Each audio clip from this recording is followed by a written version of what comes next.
નમસ્કાર, હું રેશમા અમારા ખાસ કાર્યક્રમ કરંટ ટોપિકમાં આપનું સ્વાગત કરું છું. તો દર્શક મિત્રો, જ્યારે એજ્યુકેશનની વાત આવે છે ત્યારે ઘણા બધા સવાલો ઊભા થતા હોય છે. તેમાં દરેક લોકોના પોઝિટિવ નેગેટિવ બંને પાસાઓ આપણી સામે એક્સપ્લેન થતા હોય છે. સતત જ્યારે વાત કરીએ કે આજકાલ રાજનીતિ બહુ સરસ રીતે થઈ રહી છે, રાજકારણના દરરોજ નવા સમાચાર આવે છે, પણ ક્યાંક ગુજરાતનું શિક્ષણ રાજકારણની અડફેટે ચડ્યું હોય તેવા પણ દ્રશ્યો અત્યારે દેખાઈ રહ્યા છે. રાજ્યના શિક્ષણ મુદ્દે રાજ્યના જ શિક્ષણ મંત્રીનું એક નિવેદન જે છે તેના ઉપર અત્યારે રાજકારણ ગરમાયું છે. ચર્ચાઓ ઘણી બધી થઈ રહી છે, લોકો પોતાના મંતવ્યો આપી રહ્યા છે અને તેની સાથે સાથે તે ચર્ચાને, તે મુદ્દાને, તે નિવેદનને કેવી રીતે આપણે સમજવું જો એ કોઈ રાજકારણી અને તેમાં પણ શિક્ષણ મંત્રી જ્યારે આવી કોઈ વાત કરશે. ગુજરાતના શિક્ષણ ઉપર ઓલરેડી પહેલા પણ દિલ્હીના શિક્ષણ મંત્રી ઘણા બધા સવાલો કરી ચૂક્યા છે અને ત્યારે ખુલ્લું ચેલેન્જ પડકારતા હોય છે કે અમે ગુજરાત અને દિલ્હીના શિક્ષણને કમ્પેર કરીને અમે તેના વિશે દલીલો કરી શકીએ છીએ, ચર્ચાઓ કરી શકીએ છીએ. એવા ચેલેન્જની વચ્ચે જ્યારે પોતે ગુજરાતના શિક્ષણ મંત્રી જ કોઈ એવા નિવેદન આપતા હોય તો સવાલ થાય તો સ્વાભાવિક છે. હવે રાજ્યમાં જઈને જે રાજ્યમાં જઈને ભણવું હોય ત્યાં જઈને ભણો, જેમને અહીં ન ફાવતું હોય તે બીજે જાય તેવું જીતુભાઈ વાઘાણી દ્વારા સ્ટેટમેન્ટ આપવામાં આવ્યું છે. તેનાથી જ રાજકારણ આખું ગરમાયું છે. તો રાજ્યનું શિક્ષણ એટલું બધું નબળું છે, આ એક સૌથી પહેલા સવાલ થાય છે કે જેમાં વિદેશ જ ભણવા જવું પડે. વિદેશ ભણવા જવા પાછળના કેટલા અલગ અલગ કારણો છે તે એક મહત્વનો અહીંયા સવાલ ઊભો કરે છે. રાજ્યની સરકારી સ્કૂલોની ખરાબ જે હાલત છે તેના વિશે શું આપણે બધા જાણીએ છીએ કે તેમાં શું પરિસ્થિતિ છે? એકચ્યુઅલી શિક્ષણની જ્યારે વાત થતી હોય એ સૌથી મહત્વનું પાસું છે. અત્યારે પ્રેઝન્ટ જોવા માટે, ફ્યુચર જોવા માટે, વિદ્યાર્થીઓની માટે હંમેશા પેરેન્ટ્સ બહુ જ વધારે પોઝિટિવ હોય છે કે વિદ્યાર્થીઓને શિક્ષણ ખૂબ સારું એવું મળવું જોઈએ, સારી શાળામાં મોકલવા જોઈએ, અમે ગમે તેવો ખર્ચો કરવા માટે તૈયાર છીએ. પણ આ પરિસ્થિતિમાં જ્યારે પોતે શિક્ષણ મંત્રી આવા નિવેદન આપે તો તે નિવેદનને આપણે કેવી રીતે જોઈશું? આ એક મહત્વનો સવાલ છે. આ જ વિષય ઉપર આપણે ચર્ચા કરવા જઈ રહ્યા છીએ. ત્યારે આ ચર્ચામાં મારી સાથે ડોક્ટર ઉમેશ ગુર્જર, જે શિક્ષણવિદ છે, તે અમારી સાથે જોડાયા છે અને એબીવીપીમાંથી યુતિ ગજરે જોડાયા છે અને તેની સાથે એનએસયુઆઈમાંથી થોડી વારમાં દિગ્વિજય દેસાઈ અમારી સાથે જોડાયા છે. આપ તમામ હું સ્વાગત કરું છું ગુજરાત ન્યૂઝના મંચ ઉપર. ઉમેશજી, સૌપ્રથમ સવાલ આપની પાસેથી જાણીશું કે ગુજરાતનું શિક્ષણ જે રાજકારણની અડફેટે આવ્યું છે તેમાં સૌથી વધારે મહત્વનો સવાલ એમ થાય છે કે એક બાજુ આપણે એ વાતો કરીએ છીએ, ચર્ચાઓ કરીએ છીએ કે ગુજરાતનું શિક્ષણ કેવું છે, આપણે ઇન્ડિયામાં ભણવું જોઈએ કે નહીં, ઇન્ડિયાના દરેક વિદ્યાર્થીઓ કેમ દેશ ભણવા માટે જાય છે, ગુજરાતના વિદ્યાર્થીઓ કેમ બહાર ભણવા માટે જાય છે. આવી ચર્ચાઓની વચ્ચે જ્યારે આવા નિવેદનો આવે છે તો આ સૌથી મોટો સવાલ ઉભો કરે છે કે શું હકીકતમાં ગુજરાતનું શિક્ષણ એવું કથળી ગયેલું છે? શું કહેશો? આપની પ્રથમ પ્રતિક્રિયા.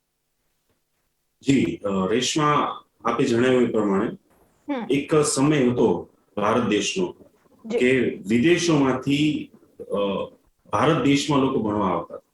જ્યારે આજનો આ સમય છે કે જે ગુજરાતના વિદ્યાર્થીઓને ગુજરાતમાં એડમિશન નથી મળતું અને બીજા રાજ્યમાં જવું પડતું હોય છે. એ પરિસ્થિતિમાં આવા નિવેદનો અને એ પરિસ્થિતિમાં આજે બની રહ્યું છે એ સ્વાભાવિક છે કે બહુ દુઃખદ કહી શકાય. કારણ કે education is the most powerful weapon in the world. કોઈ પણ દેશને જો સમૃદ્ધ કરવો હોય આવનારા 10 કે 15 કે 20 વર્ષોમાં, તો એનો એજ્યુકેશનનો જે પાયો છે, સ્વાસ્થ્યનો જે પાયો છે, એ મજબૂત હોવો જોઈએ. જો મજબૂત હશે તો જ વિદ્યાર્થી આગળ વધી અને ઘણા લોકોને પેલું થઈ શકશે. એટલે કહેવાનો મતલબ અહીંયા એ છે કે વિદ્યાર્થીઓને બહુ સારા વિકસિત દેશો છે જ્યાં એજ્યુકેશન અને સ્વાસ્થ્ય સેવાઓ બિલકુલ વિના મૂલ્યે, મુફ્તમાં, ફ્રી ઓફ કોસ્ટ છે. એટલે એટલા માટે જ એ દેશ આજે આગળ આવ્યો છે. ફોર એક્ઝામ્પલ, જાપાનની વાત કરીએ, ઇવન આપણા પાડોશી દેશ નેપાળની વાત કરીએ, સમૃદ્ધ દેશો, યુરોપિયન કન્ટ્રીઓ છે એની વાત કરીએ, તો એજ્યુકેશન જે છે એ મજબૂત હશે તો જ સ્વાભાવિક છે કે આપણે આગળ વધીશું. પણ ગુજરાતની જે પરિસ્થિતિ છે એમાં કોઈ પણ વાલીને તમે જો પકડીને પૂછશો તો પ્લેઇંગ સ્કૂલ થી લઈ અને 12th સ્ટાન્ડર્ડ સુધી ભણવાનો ખર્ચો આશરે મિનિમમ 25 લાખ થી લઈ અને 45 લાખ સુધી થઈ જતો છે. એટલે કે પ્રાઇવેટાઇઝેશન વધ્યું છે. ભારત દેશ આઝાદ થયો ત્યારે મારા મત પ્રમાણે 80% થી ઓછા લોકો જે છે, 80% થી ઓછી સ્કૂલો, કોલેજીસ પ્રાઇવેટ હતી. બાકી અત્યારે તમે મેડિકલનું એક ઉદાહરણ લઈએ તો 5508 એમબીબીએસ ની સીટ છે, એમાં માત્ર 600 સીટ કેમ એમબીબીએસ ની માત્ર ગવર્મેન્ટની છે. બાકી બધી સીટો ગવર્મેન્ટની કેમ નહીં? રાજસ્થાન, મહારાષ્ટ્ર, કર્ણાટકા જેવા રાજ્યોમાં જે પ્રાઇવેટ કોલેજીસ છે જેમાં મેનેજમેન્ટની એમબીબીએસ, ડેન્ટલ, હોમિયોપેથી, આયુર્વેદિક, ફિઝિયોથેરાપી અથવા તો અન્ય જે કોર્સિસ છે આઈટી ના જે કોર્સિસ છે, કોમ્પ્યુટરના જે કોર્સિસ છે, એની મોટી ફીસ હોય છે, 20-25 લાખ રૂપિયા ફીસ હોય છે. એમાં 80% વિદ્યાર્થી ગુજરાતના હોય છે. ગુજરાતમાં જેટલી ભણવાની ભૂખ છે ને, એક શિક્ષણ અથવા તો એક શિક્ષકને અથવા એક સ્કૂલમાં જઈને, એક કોલેજમાં જઈને જો તપાસ કરવામાં આવે તો ખ્યાલ આવશે. અને આ જે રાજ્યોની મેં વાત કરી, એ રાજ્યોની પ્રાઇવેટ કોલેજીસની અંદર જેટલા ગુજરાતી વિદ્યાર્થી ભણે છે એનો આંકડાઓ બહાર કાઢો, અને જે દર વર્ષે ગુજરાતની બહાર નાણું જાય છે એની ચર્ચા કરો, તો શિક્ષણ ખરેખર આપણે પરિસ્થિતિ બહુ ગંભીર છે. એવી જ રીતે સૌથી વધારે વિશ્વમાં સૌથી વધારે વિદેશમાં ભણવા જતા વિદ્યાર્થીઓ તો એ ભારત દેશના છે, અને એમાં જો સૌથી વધારે કોઈ પણ હોય તો એ ગુજરાતના છે. 5,600 વિદ્યાર્થી યુક્રેનથી પાછા આવ્યા છે. એનું ભવિષ્ય કોઈને નથી ખબર શું થવાનું છે. જ્યાં સુધી એ લોકો રસ્તા ઉપર નહીં ઉતરે ત્યાં સુધી એમને કોઈ જવાબ નહીં મળે. એવી જ રીતે ફિલિપાઇન્સથી આવનારા વિદ્યાર્થીઓ છે, એવી જ રીતે ચાઇનાના વિદ્યાર્થીઓ ફસાયેલા છે, એવી જ રીતે ઘણા એન્જિનિયરિંગના વિદ્યાર્થીઓ છે, આઈટીના વિદ્યાર્થીઓ છે, કોમર્સ આર્ટ્સના વિદ્યાર્થીઓ છે, કોમ્પિટિટિવ એક્ઝામની પરીક્ષાની તૈયારી કરતા વિદ્યાર્થીઓ છે. આ બધા જની સ્થિતિ ભણી ચૂક્યા પછી પણ ખૂબ જ દયનીય છે. એટલે કહેવાય કે જે સૌથી મજબૂત પાયો હોવો જોઈએ. ઉમેશભાઈ, આપે કહ્યું તેવી રીતના એ વાતને સ્વીકારીએ છે, પણ એનો મતલબ એવો તો નથી ને કે રાજ્યના શિક્ષણ મંત્રી એવું કહી દે કે હવે જેને બહાર જવું હોય બહાર જઈને ભણે. રેશમાજી, આ વાત ઉપર એટલું જ કહીશ કે એમને એવું કેવું જોઈએ કે જો તમને શિક્ષણ રિલેટેડ કોઈ પણ વાલીને, કોઈ પણ વિદ્યાર્થીને, કોઈ પણ પ્રિન્સિપાલને, કોઈ પણ શિક્ષકને, કોઈ પણ નાના માણસને શિક્ષણ રિલેટેડ જો પ્રોબ્લેમ હોય તો આવો ગાંધીનગર. જીતુભાઈ વાઘાણી તમારી સાથે છે. જીતુભાઈ વાઘાણીનું શિક્ષણની વ્યવસ્થા જે છે તમારી સાથે છે. બધા જ મંત્રીઓ તમારી સાથે છે. તમારા પ્રશ્નોના જવાબ આપવા માટે તૈયાર છીએ. આવું મારા મત પ્રમાણે એમનું નિવેદન હોવું જોઈએ. યુતિ, ખાસ કરીને જે જીતુભાઈ વાઘાણી દ્વારા કહેવામાં આવ્યું છે, તો શું હવે એવું માનવાનું કે ગુજરાતનું શિક્ષણ એવું લાગે કદાચ કોઈ વિદ્યાર્થીને, કોઈ પેરેન્ટ્સને, તો એમને બહાર જતું રહેવાનું, પણ ગુજરાતના શિક્ષણ વિશે કોઈ વાત નહીં કરવાની, એવું જીતુભાઈ કહેવા માંગે છે? જી, જેમ આપણે પહેલે શરૂઆતમાં કીધું કે આ આપણે જે ડિબેટ કરી રહ્યા છે તો એ જીતુભાઈ વાઘાણી નહીં, પણ શિક્ષણના મંત્રી તરીકેનું આ સ્ટેટમેન્ટ એમનો યોગ્ય નથી. અને છાત્ર સંગઠન તરીકે, અખિલ ભારતીય વિદ્યાર્થી પરિષદ તરીકે અમે આ સ્ટેટમેન્ટને સ્વીકાર નથી કરી શકતા. આ સ્વીકાર્ય જતા પણ નથી. જીતુભાઈ વાઘાણીએ ડિબેટ કરવી જ હોય, ભાષણબાજી કરવી જ હોય, તો જે વિદ્યાર્થીઓના પહેલા વર્ષમાં વિદ્યાર્થીઓના ટેબ્લેટના પૈસા લેવામાં આવ્યા હતા એના ઉપર વાત કરે. આ કોઈ વિષય છે જ નહીં કે તેમને એવું નથી. આજે આપણે ગુજરાતમાં સ્ટડી ઇન ગુજરાત, આપણે school of excellence, central of excellence આપણે જોઈ જ રહ્યા છે. 2-3 દિવસ આગળ આપણને 11 યુનિવર્સિટીની માન્યતાઓ. તો આ બધું શાની માટે છે? જો વિદ્યાર્થીઓ આપણા ગુજરાતમાં બહારે જઈને ભણવું હોય, બહારે જઈને જ ભણવા માટે હોય, તો પછી આપણે શું કામ કરી રહ્યા છે? ને જેમ ઉમેશભાઈએ આપણા વચ્ચે કીધું કે પ્રાઇવેટીકરણ, આટલી બધી પ્રાઇવેટ યુનિવર્સિટીઓ, વિદ્યાર્થી પરિષદનું પહેલાથી એક મત રહ્યું છે કે સસ્તી શિક્ષા, સુલભ શિક્ષા. તો આ દિશામાં એમણે વિચારવું જોઈએ ને આ દિશામાં એમણે વિષય પણ મૂકવા જોઈએ વિદ્યાર્થીઓ માટે. એટલે યુતિ, તો આપ વિદ્યાર્થી પરિષદ જીતુભાઈ વાઘાણીના સ્ટેટમેન્ટને સ્વીકારતું નથી? ખોટું બોલે છે. એક શિક્ષણ મંત્રી તરીકે આ સ્ટેટમેન્ટ થોડું પણ યોગ્ય નથી, અને આ વિષય આમનો સ્ટેટમેન્ટ આ પ્રકારે હોવો જ ના જોઈએ. જી, તો પછી જીતુભાઈ વાઘાણીએ જે પ્રમાણે કહ્યું છે, હવે વિદ્યાર્થી પરિષદ જો આ સમજતું હોય તો બીજેપી તરફથી તો એવું કહેવામાં આવી રહ્યું છે કે આમણે તો કદાચ થોડી મજાક કરી હતી. તો આ બધી પરિસ્થિતિમાં આપના શિક્ષણ મંત્રી જાણતા નથી એવું લાગી રહ્યું છે. આમાં કેવું છે, જીતુભાઈ વાઘાણી જો સ્વતંત્ર રીતે કશે સ્ટેટમેન્ટ આપતા હોત તો કદાચ આપણે આ ચર્ચા પણ ના કરતા હોત. આ શિક્ષણ મંત્રીનું એક સ્ટેટમેન્ટ હતું, ને શિક્ષણ મંત્રી તરીકે જયારે સમાજ વચ્ચે કઈ વસ્તુ કહેતા હોય છે, કોઈ વિષય મૂકતા હોય છે, તો એની સમાજમાં ખોટી ઇમ્પ્રેશન પડવાની જ છે. તો એ થોડુંક એ દિશામાં વિચારવું જોઈએ. જી, તો વિદ્યાર્થી પરિષદ પોતે સ્વીકારી નથી રહ્યું આ વાત. વિદ્યાર્થીઓ કોઈ પણ પ્રકારની પાર્ટીઓ કે કોઈ સંસ્થાઓથી નહીં, વિદ્યાર્થી હોય છે, ને એમનું દરેક પ્રકારની એમના હક હોય છે કે એમને એમના સ્ટેટમાં. યુતિ, અત્યારે આપ મારી સાથે એબીવીપી તરફથી આ વાત કરો છો ને? જી, અખિલ ભારતીય વિદ્યાર્થી પરિષદ થી જ વાત કરી રહ્યા છે. વિદ્યાર્થી પરિષદ વિદ્યાર્થીઓનો જ વિષય લઈને તમારી સમક્ષ હોય છે, ને ગુજરાતમાં પણ આપણે વિદ્યાર્થીઓના જ વિષય લઈને ઉભા હોઈએ. તો હું માની લઉં આ મંચ ઉપરથી કે વિદ્યાર્થી પરિષદ જીતુભાઈ વાઘાણીની વાત સાથે સહમત બિલકુલ નથી. જીતુભાઈ વાઘાણીની શિક્ષણ મંત્રી તરીકેની આ સ્ટેટમેન્ટથી થોડો હા, હા. પણ અમે વિદ્યાર્થી પરિષદ એ સહેમત નથી શિક્ષણ અને અમે આ મંત્રીનું નામ સ્વીકાર યુતિ થોડું જીતુભાઈ વાઘાણી જ છે. યુતિ શિક્ષણ મંત્રીનું નામ જીતુભાઈ વાઘાણી જ છે. એટલે શિક્ષણ મંત્રી તરીકેની એમની જે અત્યારે શિક્ષણ મંત્રી છે એટલા માટે એમને લોકો સાંભળી રહ્યા છે, એમના ઉપર આશા કરી રહ્યા છે. ઠીક છે યુતિ, એટલા માટે એમની જે વાત છે એટલે હું એવું માની લઉં યુતિ, મારો સવાલ ફક્ત એટલો છે યોગ્ય ચર્ચા ઉપર એ વિષય મૂકે, યોગ્ય વિદ્યાર્થીઓના વિષયો ઉપર એ આજે પોતાનું મંતવ્ય મૂકે, એમની જવાબદારી છે ને એ દિશામાં એમણે વિચારવું જોઈએ. જી, એટલે એ જે બોલ્યા છે એ ખોટું જ બોલ્યા છે. તો લોકો કહી રહ્યા છે એમણે માફી માંગવી જોઈએ. તો એબીવીપી એવું સ્વીકારે છે કે જીતુભાઈ વાઘાણીએ માફી માંગવી જોઈએ? શિક્ષણ મંત્રી તરીકે આવા સ્ટેટમેન્ટ કેમ આપી રહ્યા છે? વિદ્યાર્થી પરિષદ એવા વિષયોમાં વિદ્યાર્થી પરિષદ એવું સ્ટેન્ડ નથી લેતા કે એ સત્તાઓ વિદ્યાર્થીઓની વાત છે. યુતિ, તમે સ્ટેન્ડ બદલો છો. પાર્ટીને એક બાજુ આપ એવું કહી રહ્યા છો કે અમે વિદ્યાર્થીઓના જ પ્રશ્નો જ્યારે મુકતા હોઈએ, આ વિદ્યાર્થીઓના જ પ્રશ્નો છે. વિદ્યાર્થી પરિષદથી વધારે જીતુભાઈ વાઘાણી કદાચ જ નહીં જાણતા હોય, કદાચ નહીં જાણતા હોય વિદ્યાર્થી પરિષદના પ્રશ્નોને. યુતિ જી, જે આ બિલકુલ સ્ટેટમેન્ટ એમનો બહુ જ ખોટો છે. પણ અમે વિદ્યાર્થી પરિષદ હંમેશાથી એક સ્ટેટમેન્ટ સાથે હોય છે કે વિદ્યાર્થી પરિષદ દલગત રાજનીતિથી ઉપર જઈને કામ કરે છે. તો આ પોલિટિકલ પાર્ટીનો જે વિઝન છે એ લોકો જાણતા હોય છે. આ સ્ટેટમેન્ટ એમનો ખોટો છે અને અમે એની સાથે નથી. આ અમારો સ્ટેટમેન્ટ ક્લિયર છે કે અમે એમની સાથે નથી ને આ એમનો સ્ટેટમેન્ટ તદ્દન સ્વીકાર્ય નથી. જી, જરૂરથી. ઉમેશભાઈ, અહીંયા સવાલ જ્યારે વિદ્યાર્થીઓનો આવતો હોય છે અને સવાલ જ્યારે રાજનીતિનો આવતો હોય તો કોઈ જ રીતે હું આ મંચ ઉપરથી પૂરી જવાબદારીપૂર્વક કહું છું કે જે ભવિષ્ય વિદ્યાર્થીઓનું છે, આપણે કોઈ એવી ઈચ્છા નથી રાખતા કે આપણા વિદ્યાર્થીઓ આપણા ગુજરાતમાં જ્યારે આટલી મોટી મોટી યુનિવર્સિટીના મોટા મોટા બજેટો પાસ થતા હોય, આટલા બધા એજ્યુકેશન માટે મહેનત થતી હોય, કેન્દ્રથી ગ્રાન્ટો બોલાવવામાં આવતી હોય, મંગાવવામાં આવતી હોય અને એનાથી પણ વધારે આપણે ખબર જ હશે કે અત્યારે વર્લ્ડ બેંક પાસેથી જે આપણે લીધી છે, લોન લીધી છે, એમાં પણ એજ્યુકેશનને સમાવવામાં આવ્યું છે. તો તેમ છતાં ઉમેશભાઈ, સવાલો વારંવાર કેમ શિક્ષણ ઉપર થાય છે?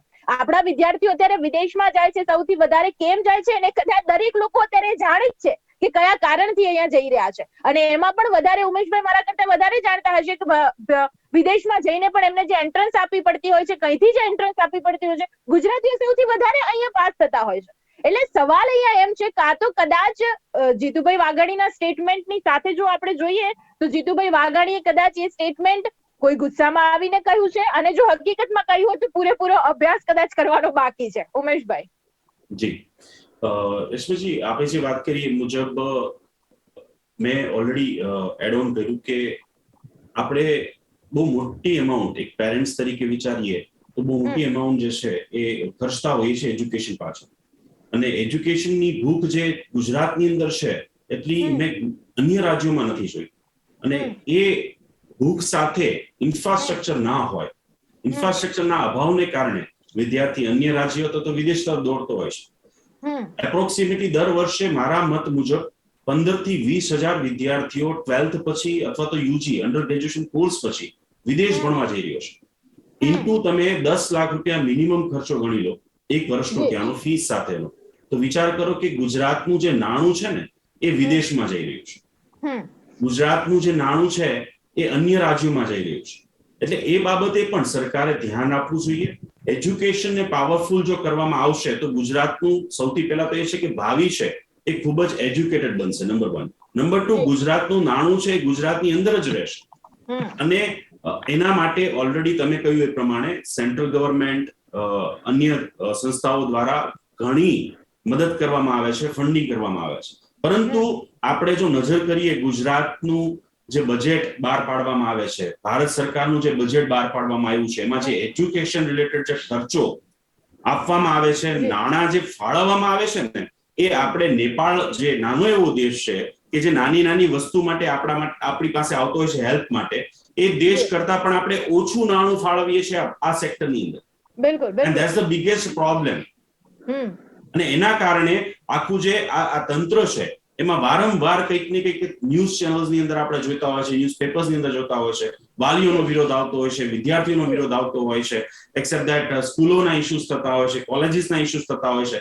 આ બધી જ વસ્તુની પાછળ એક ઇન્ફ્રાસ્ટ્રક્ચરનો અભાવ, એક ઇન્વેસ્ટમેન્ટનો અભાવ, એક પ્લાનિંગનો અભાવ મને જોવા મળી રહ્યો છે. જી જી બિલકુલ બિલકુલ એકદમ વાત આપની સાચી છે. યુતિ, ખાસ કરીને શિક્ષણ મંત્રી જીતુભાઈ વાઘાણીને કદાચ એમને કેવી ચિંતા છે એ ખબર નથી પડતી. આમ આદમી પાર્ટીના મંત્રી જે છે શિક્ષણ મંત્રી મનીષ સિસોદિયા જીતુભાઈ વાઘાણીને ખુલ્લો ચેલેન્જ આપે છે કે તમે દિલ્હી અને ગુજરાતની શિક્ષણ નીતિ વિશે અમે ચર્ચા કરવા માટે તૈયાર છીએ, અમે પડકાર ફેંકીએ છીએ. તેમ છતાં પણ કોઈ જવાબ નથી આપવામાં આવતો ને એક અલગ પ્રકારનું જ યુદ્ધ ચાલુ થાય છે. તો શિક્ષણ જે છે એને પહેલી વાત તો એ કે બીજેપી અથવા તો કોઈ પણ પાર્ટી શિક્ષણને મહેરબાની કરીને કોઈ રાજનીતિ ના બનાવે, કારણ કે એનો કોઈને હક જ નથી. એ દરેક વિદ્યાર્થી અને દરેક સ્ટુડન્ટનો પોતાનો અધિકાર છે કે જે એ ભણશે તો પોતાના પૈસે ભણશે અને આગળ વધશે. એ દેશનું એમાં પાછળથી હિત કદાચ થતું હશે, પણ યુતિ આવા પ્રકારના સ્ટેટમેન્ટ જ્યારે આપવામાં આવે છે, જાહેરમાં આપવામાં આવે છે, લોકોની સામે આપવામાં આવે છે, ત્યારે સૌથી વધારે સવાલો અહીંયા એ ઉભા થાય છે કે શિક્ષણ મંત્રી શું હકીકત જાણતા નથી કે કેવા પ્રકારનું શિક્ષણ છે, કે એકચ્યુઅલી પછી હકીકત એવી જાણે છે કે સાચું ખાડે ગયું છે? મને એવું લાગે છે કદાચ જીતુભાઈ વાઘાણી કોઈ બીજા સ્ટેટના શિક્ષણ મંત્રીનું ભાષણ વાંચતા હશે, કાં તો મને એવું લાગે છે કે એમણે સ્પષ્ટ કરવું જોઈએ કે એમનો આવા કહેવાનો ઉદ્દેશ શું હતો, કાં તો એ શું કામ કહેવા માંગે છે. અને જેમ તમે કીધું કે આપ છે કે આ લોકો જે પ્રકારે ગુજરાતમાં આવીને આ રીતના પ્રશ્નો ઉભા કરી રહ્યા છે, તો હું એમ પૂછું છું કે એ લોકો ત્યારે ક્યાં છે જ્યારે તેલંગાના અને સાઉથના આટલા બધા સ્ટેટોમાં જ્યારે શિક્ષણ સાથે વિવિધ વિષયોમાં જ્યારે થતું હોય છે, કાં તો બીજા પાર્ટી સત્તાના સ્ટેટમાં ત્યારે ક્યાં છે આ લોકો? વિદ્યાર્થી પરિષદ આ વસ્તુને તો સ્વીકારે જ છે કે આ થોડો પણ સ્વીકાર્ય નથી જીતુભાઈનો સ્ટેટમેન્ટ, પણ હું એમ કહીશ કે ગુજરાતનું શિક્ષણ બહુ જ સારું છે, ત્યારે જ આપણે કેટલા બધા વિદ્યાર્થીઓ ઇન્ટરનેશનલ થી ભણવા આવે છે ને આપણે આટલી બધી મુહિમો ચલાવીએ છીએ. એટલે આ વિષય પર એ પાર્ટીઓનો કોઈ એ નથી કે આપણને એ રીતે ગુજરાતને આંગળી ચીંધે. કરવું હોય તો કરે, બીજા ક્ષેત્રોમાં જઈને કરે, ત્યાં શું સ્થિતિ છે આપણે સૌ જાણીએ છીએ. ને મને સારું લાગે છે કે જીટીપીએલ ના માધ્યમથી જયારે આ વિષય આવો ઉચકાયો છે ત્યારે આપણે આ વિષયમાં ડિબેટ કરી રહ્યા છે. હું મીડિયાને પણ હું એ પણ કહીશ કે આપણે એ પ્રકારની પણ ડિબેટ રાખવી જોઈએ કે જે ટેબ્લેટનો વિષય છે બહુ મોટો વિષય છે. આજે સરકાર ટેબ્લેટના પહેલા વર્ષના વિદ્યાર્થીઓ 3 વર્ષ થઈ ગયા, આજે વિદ્યાર્થીઓ છેલ્લા વર્ષમાં આવી ગયા છે, ના એ પૈસા પરત થયા છે ના ટેબ્લેટ મળ્યો છે. યુતિ અત્યારે તો એવું લાગી રહ્યું છે કે એબીવીપી એકદમ બીજેપી કે સરકારની સામે આવીને ઉભી છે, એટલે એવું લાગે છે કે હવે પ્રશ્ન બધા જ સોલ્વ થઈ જશે વિદ્યાર્થીઓના. જી એવું અત્યારે દેખાઈ રહ્યું છે મને. વિદ્યાર્થી પરિષદ હંમેશા જે સત્ય હોય છે, જે વિષય હોય છે એની સાથે જ ઉભી હોય છે, અને વિદ્યાર્થી પરિષદ એવા વિષયોમાં એમનું ક્લિયર સ્ટેન્ડ હોય છે કે જ્યાં ખોટું છે ત્યાં ખોટું જ છે. જી બિલકુલ બિલકુલ. આપણી સાથે દિગ્વિજય દેસાઈ. દિગ્વિજય, મારો અવાજ આવી રહ્યો છે?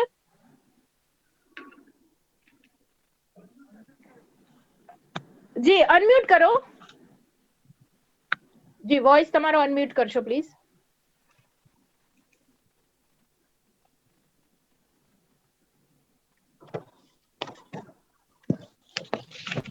દિગ્વિજય અનમ્યુટ નથી થઈ રહ્યું હજી.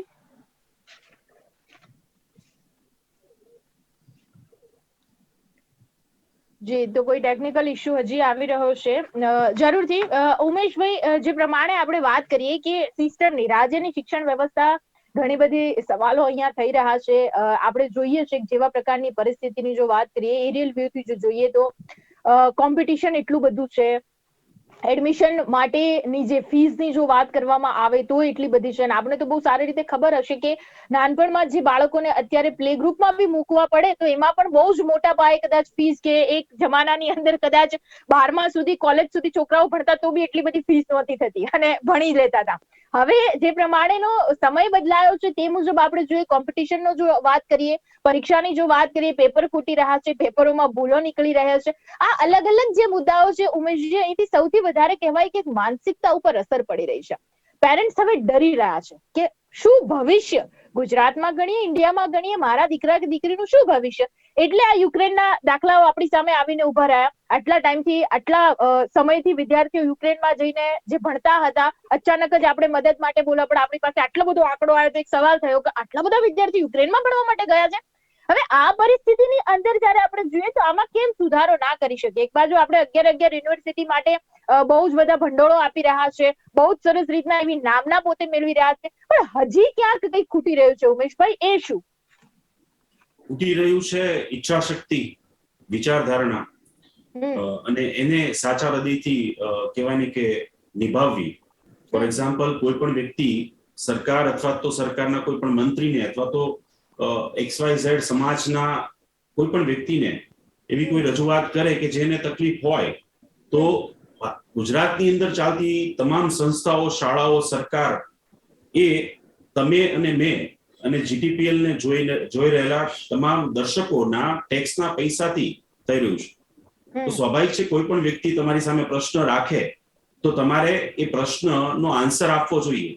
એક મંત્રી તરીકે હોય, એક મુખ્યમંત્રી તરીકે હોય, કે પછી એક નેતા તરીકે હોય, એક DO તરીકે હોય, એક શાળાના પ્રિન્સિપાલ હોય કે શાળાના શિક્ષક હોય, કોલેજના કોઈ પણ રેક્ટર હોય, ડીન હોય, તો એ વ્યક્તિએ જ્યારે શિક્ષણ બાબતનો કોઈ પણ ટોપિક આવે અને કોઈ પણ વ્યક્તિને પ્રોબ્લેમ હોય તો સામે બેસીને ચર્ચા કરવામાં પ્રોબ્લેમ ના હોવો જોઈએ. અને એ પ્રોબ્લેમના સોલ્યુશન નથી આવતા, એના કારણે કંઈક ને કંઈક વિદ્યાર્થીઓ અન્ય રાજ્યોમાં તમારા કેવા પહેલાથી પણ જઈ રહ્યા છે અને હવે કદાચ વધારે સંખ્યામાં જશે. વિદેશમાં પણ એ જ પરિસ્થિતિ છે. જવાનું કારણ આ સૌથી મોટું આવી રહ્યું છે. આપણા ભારત દેશના પ્રધાનમંત્રી સાહેબે પરીક્ષામાં ચર્ચા કરવાના એક ટોપિક ઉપર બહુ સરસ વાત કરી કે મેં કોઈ પણ વ્યક્તિને તમે પૂછો ને, નાનામાં નાના વ્યક્તિને, કે તારી ઉપર કર્જ છે ખરા? તો કહે છે હા છે. તો શેનો છે? કે મારા બાળકોને ભણાવવાનું.